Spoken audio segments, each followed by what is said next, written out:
Nearly 10 years had passed since the Dursleys had awoken to find their nephew on their doorstep, but Privet Drive had hardly changed at all. The sun rose on the same tidy front gardens and lit up the brass number 4 on the Dursleys' front door. It crept into their living room, which was almost exactly the same as it had been on the night when Mr. Dursley had seen that fateful news report about the owls. Only the photographs on the mantelpiece really showed how much time had passed. 10 years ago, there had been lots of pictures of what looked like a large pink beach ball wearing different coloured bobble hats. But Dudley Dursley was no longer a baby, and now the photographs showed a large blonde boy riding his first bicycle, on a carousel at the fair, playing a computer game with his father, being hugged and kissed by his mother. The room held no sign at all that another boy lived in the house too. Yet Harry Potter was still there, asleep at the moment, but not for long.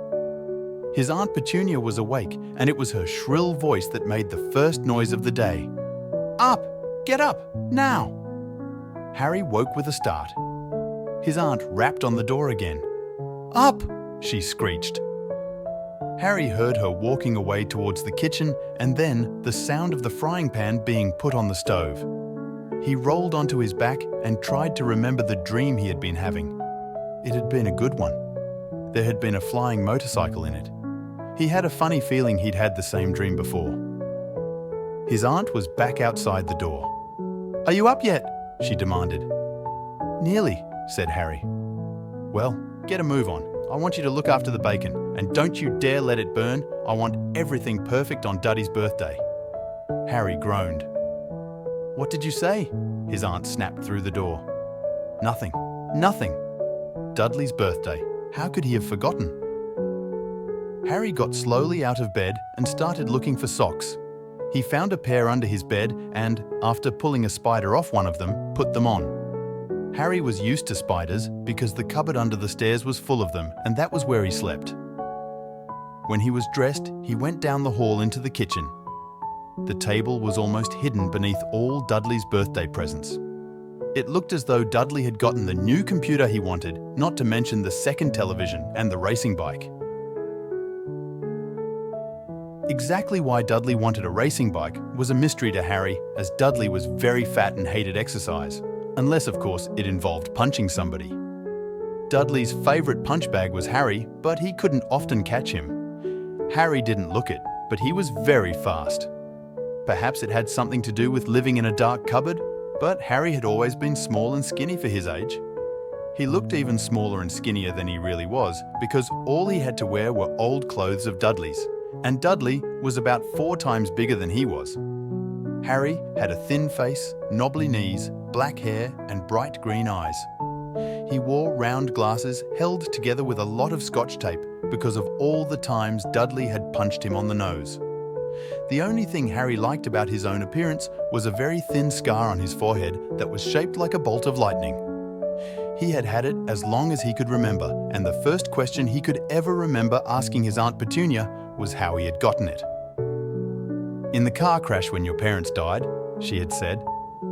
"And don't ask questions." Don't ask questions. That was the first rule for a quiet life with the Dursleys. Uncle Vernon entered the kitchen as Harry was turning over the bacon. "Comb your hair," he barked, by way of a morning greeting. About once a week, Uncle Vernon looked over the top of his newspaper and shouted that Harry needed a haircut. Harry must have had more haircuts than the rest of the boys in his class put together, but it made no difference. His hair simply grew that way, all over the place. Harry was frying eggs by the time Dudley arrived in the kitchen with his mother. Dudley looked a lot like Uncle Vernon. He had a large pink face, not much neck, small watery blue eyes, and thick blonde hair that lay smoothly on his thick fat head. Aunt Petunia often said that Dudley looked like a baby angel. Harry often said that Dudley looked like a pig in a wig. Harry put the plates of egg and bacon on the table, which was difficult as there wasn't much room. Dudley, meanwhile, was counting his presents. His face fell. 36, he said, looking up at his mother and father. "That's 2 less than last year." "Darling, you haven't counted Auntie Marge's present, see? It's here under this big one from Mummy and Daddy." "All right, 37 then," said Dudley, going red in the face. Harry, who could see a huge Dudley tantrum coming on, began wolfing down his bacon as fast as possible in case Dudley turned the table over. Aunt Petunia obviously scented danger too, because she said quickly, "And we'll buy you another 2 presents while we're out today." "How's that, Popkin? 2 more presents, is that all right?" Dudley thought for a moment. It looked like hard work. Finally, he said slowly, "So I'll have 39, sweetums," said Aunt Petunia. "Oh." Dudley sat down heavily and grabbed the nearest parcel. "All right then." Uncle Vernon chuckled. "Little Tyke wants his money's worth, just like his father." "Attaboy, Dudley." He ruffled Dudley's hair. At that moment, the telephone rang and Aunt Petunia went to answer it while Harry and Uncle Vernon watched Dudley unwrap the racing bike, a video camera, a remote control airplane, 16 new computer games, and a VCR. He was ripping the paper off a gold wristwatch when Aunt Petunia came back from the telephone looking both angry and worried. "Bad news, Vernon," she said. "Mrs. Fig's broken her leg. She can't take him." She jerked her head in Harry's direction. Dudley's mouth fell open in horror, but Harry's heart gave a leap. Every year on Dudley's birthday, his parents took him and a friend out for the day to adventure parks, hamburger bars, or the movies. Every year, Harry was left behind with Mrs. Fig, a mad old lady who lived 2 streets away. Harry hated it there. The whole house smelled of cabbage, and Mrs. Fig made him look at photographs of all the cats she'd ever owned. "Now what?" said Aunt Petunia, looking furiously at Harry as though he'd planned this. Harry knew he ought to feel sorry that Mrs. Fig had broken her leg, but it wasn't easy when he reminded himself it would be a whole year before he had to look at Tibbles, Snowy, Mr. Paws and Tufty again. "We could phone Marge," Uncle Vernon suggested. "Don't be silly, Vernon, she hates the boy." The Dursleys often spoke about Harry like this, as though he wasn't there, or rather as though he was something very nasty that couldn't understand them, like a slug. "What about, what's her name, your friend, Yvonne?" "On vacation in Mallorca," snapped Aunt Petunia. "You could just leave me here," Harry put in hopefully. He'd be able to watch what he wanted on television for a change, and maybe even have a go on Dudley's computer. Aunt Petunia looked as though she'd just swallowed a lemon. "And come back and find the house in ruins?" she snarled. "I won't blow up the house," said Harry, but they weren't listening. "I suppose we could take him to the zoo," said Aunt Petunia slowly, "and leave him in the car." "That car's new. He's not sitting in it alone." Dudley began to cry loudly. In fact, he wasn't really crying. It had been years since he'd really cried, but he knew that if he screwed up his face and wailed, his mother would give him anything he wanted. "Dinky Duddy-Dums, don't cry. Mummy won't let him spoil your special day," she cried, flinging her arms around him. "I don't want him to come," Dudley yelled between huge pretend sobs. "He always spoils everything." He shot Harry a nasty grin through the gap in his mother's arms. Just then, the doorbell rang. "Oh, good Lord, they're here," said Aunt Petunia frantically. And a moment later, Dudley's best friend, Piers Polkiss, walked in with his mother. Piers was a scrawny boy with a face like a rat. He was usually the one who held people's arms behind their backs while Dudley hit them. Dudley stopped pretending to cry at once. Half an hour later, Harry, who couldn't believe his luck, was sitting in the back of the Dursleys' car with Piers and Dudley, on the way to the zoo for the first time in his life.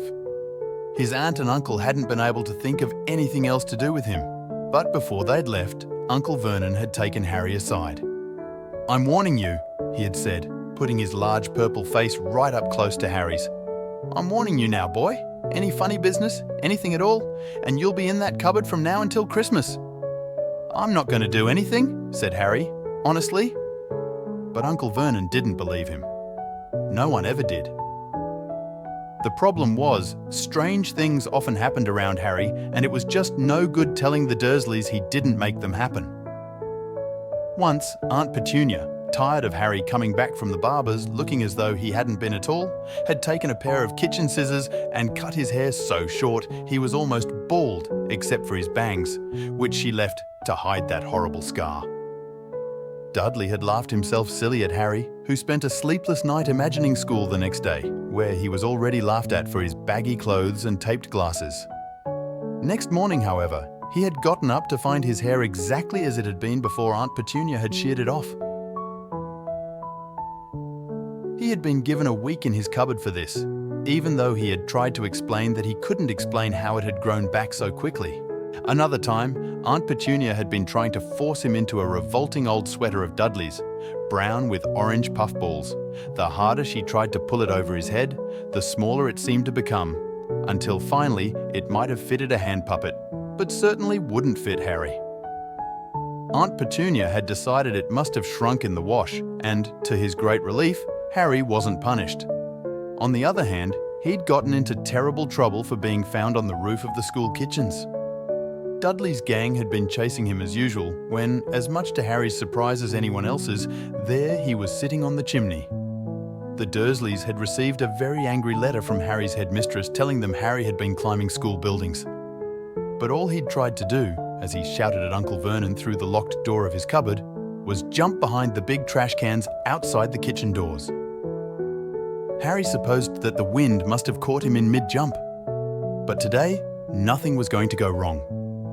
It was even worth being with Dudley and Piers to be spending the day somewhere that wasn't school, his cupboard, or Mrs. Fig's cabbage-smelling living room. While he drove, Uncle Vernon complained to Aunt Petunia. He liked to complain about things. People at work, Harry, the council, Harry, the bank, and Harry were just a few of his favourite subjects. This morning, it was motorbikes. Roaring along like maniacs, the young hoodlums, he said, as a motorbike overtook them. I had a dream about a motorbike, said Harry, remembering suddenly. It was flying. Uncle Vernon nearly crashed into the car in front. He turned right around in his seat and yelled at Harry, his face like a gigantic beet with a moustache. Motorbikes don't fly. Dudley and Piers sniggered. I know they don't, said Harry. It was only a dream. But he wished he hadn't said anything. If there was one thing the Dursleys hated even more than his asking questions, it was his talking about anything acting in a way it shouldn't, no matter if it was in a dream or even a cartoon. They seemed to think he might get dangerous ideas. It was a very sunny Saturday, and the zoo was crowded with families. The Dursleys bought Dudley and Piers large chocolate ice creams at the entrance, and then, because the smiling lady in the van had asked Harry what he wanted before they could hurry him away, they bought him a cheap lemon ice pop. It wasn't bad either, Harry thought, licking it as they watched a gorilla scratching its head and looking remarkably like Dudley, except that it wasn't blonde. Harry had the best morning he'd had in a long time. He was careful to walk a little way apart from the Dursleys so that Dudley and Piers, who were starting to get bored with the animals by lunchtime, wouldn't fall back on their favourite hobby of hitting him. They ate in the zoo restaurant, and when Dudley had a tantrum because his Knickerbocker glory didn't have enough ice cream on top, Uncle Vernon bought him another one and Harry was allowed to finish the first. Harry felt, afterward, that he should have known it was all too good to last. After lunch, they went to the reptile house. It was cool and dark in there, with lit windows all along the walls. Behind the glass, all sorts of lizards and snakes were crawling and slithering over bits of wood and stone. Dudley and Piers wanted to see huge poisonous cobras and thick, man-crushing pythons. Dudley quickly found the largest snake in the place. It could have wrapped its body twice around Uncle Vernon's car and crushed it into a trash can, but at the moment, it didn't look in the mood. In fact, it was fast asleep. Dudley stood with his nose pressed against the glass, staring at the glistening brown coils. "Make it move," he whined at his father. Uncle Vernon tapped on the glass, but the snake didn't budge. "Do it again," Dudley ordered. Uncle Vernon rapped the glass smartly with his knuckles, but the snake just snoozed on. "This is boring," Dudley moaned. He shuffled away. Harry moved in front of the tank and looked intently at the snake. He wouldn't have been surprised if it had died of boredom itself. No company except stupid people drumming their fingers on the glass, trying to disturb it all day long. It was worse than having a cupboard as a bedroom, where the only visitor was Aunt Petunia hammering on the door to wake you up. At least he got to visit the rest of the house. The snake suddenly opened its beady eyes. Slowly, very slowly, it raised its head until its eyes were on a level with Harry's. It winked. Harry stared. Then he looked quickly around to see if anyone was watching. They weren't. He looked back at the snake and winked too. The snake jerked its head toward Uncle Vernon and Dudley, then raised its eyes to the ceiling. It gave Harry a look that said quite plainly, "I get that all the time." "I know," Harry murmured through the glass, though he wasn't sure the snake could hear him. "It must be really annoying." The snake nodded vigorously. "Where do you come from anyway?" Harry asked.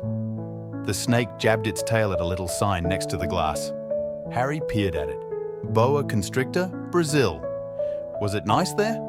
The boa constrictor jabbed its tail at the sign again, and Harry read on. "This specimen was bred in the zoo." "Oh, I see. So you've never been to Brazil?"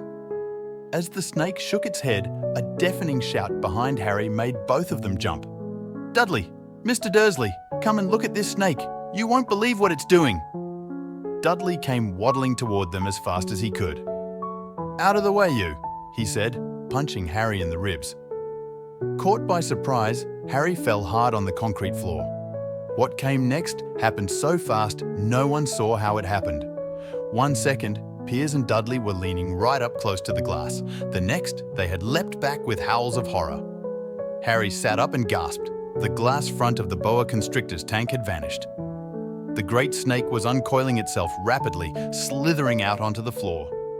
People throughout the reptile house screamed and started running for the exits. As the snake slid swiftly past him, Harry could have sworn a low, hissing voice said, "Brazil, here I come. Thanks, amigo." The keeper of the reptile house was in shock.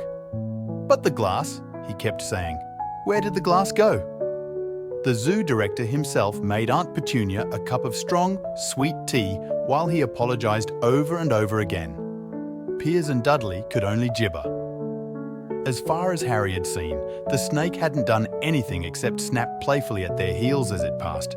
But by the time they were all back in Uncle Vernon's car, Dudley was telling them how it had nearly bitten off his leg, while Piers was swearing it had tried to squeeze him to death. But worst of all, for Harry at least, was Piers calming down enough to say, "Harry was talking to it. Weren't you, Harry?" Uncle Vernon waited until Piers was safely out of the house before starting on Harry. He was so angry he could hardly speak. He managed to say, "Go, cupboard, stay, no meals," before he collapsed into a chair and Aunt Petunia had to run and get him a large brandy. Harry lay in his dark cupboard much later, wishing he had a watch.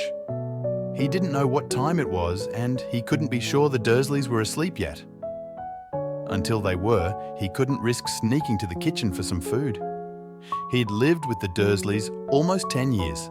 10 miserable years, as long as he could remember, ever since he'd been a baby and his parents had died in that car crash. He couldn't remember being in the car when his parents had died. Sometimes, when he strained his memory during long hours in his cupboard, he came up with a strange vision. A blinding flash of green light and a burning pain on his forehead. This, he supposed, was the crash, though he couldn't imagine where all the green light came from. He couldn't remember his parents at all. His aunt and uncle never spoke about them, and of course, he was forbidden to ask questions. There were no photographs of them in the house. When he had been younger, Harry had dreamed and dreamed of some unknown relation coming to take him away, but it had never happened. The Dursleys were his only family. Yet sometimes he thought, or maybe hoped, that strangers in the streets seemed to know him. Very strange strangers they were too. A tiny man in a violet top hat had bowed to him once while out shopping with Aunt Petunia and Dudley. After asking Harry furiously if he knew the man, Aunt Petunia had rushed them out of the shop without buying anything. A wild-looking old woman dressed all in green had waved merrily at him once on a bus. A bald man in a very long purple coat had actually shaken his hand in the street the other day and then walked away without a word. The weirdest thing about all these people was the way they seemed to vanish the second Harry tried to get a closer look. At school, Harry had no one. Everybody knew that Dudley's gang hated that odd Harry Potter in his baggy old clothes and broken glasses, and nobody liked to disagree with Dudley's gang.